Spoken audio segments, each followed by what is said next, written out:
les ombres murmurent, je recueille leurs secrets. Voici ce qu'elles m'ont chuchoté.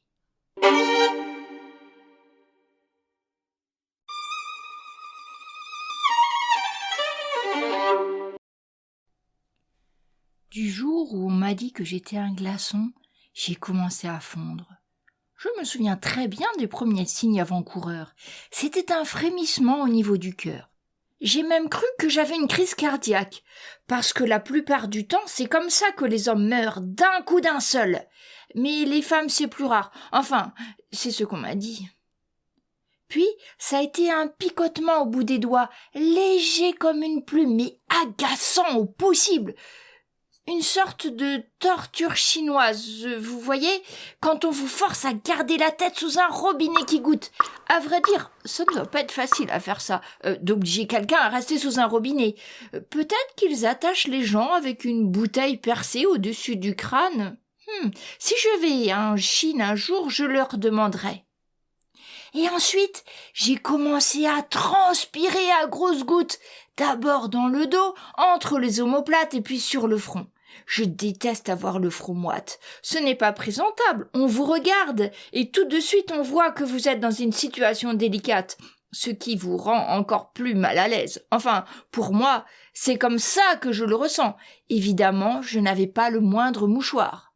On ne devrait jamais sortir sans, d'ailleurs.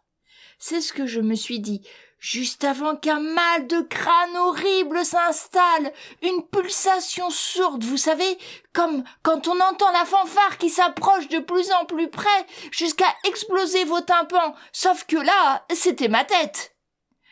Ça commençait à faire beaucoup quand même, alors je me suis dit, comme je venais de perdre mon chapeau, que c'était une insolation, à moins que ça ne soit la grippe espagnole finalement, ou la malaria.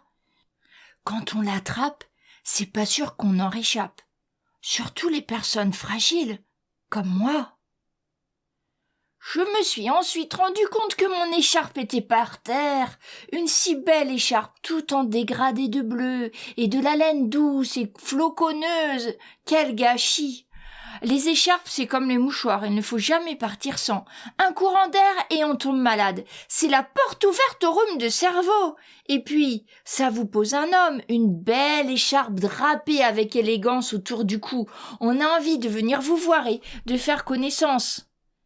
Mais tout est allé de mal en pis. Je me suis sentie partir d'un coup, floup, et puis, plus rien. Enfin, pendant un petit moment. Et après, la lumière. Je me suis dit, ça y est, c'est la fin. On parle toujours de la lumière à la fin.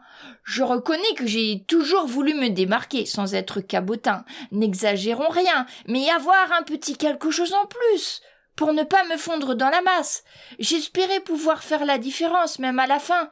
Et puis, je me suis vue flotter, léger, glisser sur un rayon de soleil. Le printemps est en avance cette année, me suis-je dit. En bas, il ne restait plus qu'un chapeau et une écharpe nageant à la surface d'une grosse flaque de neige fondue.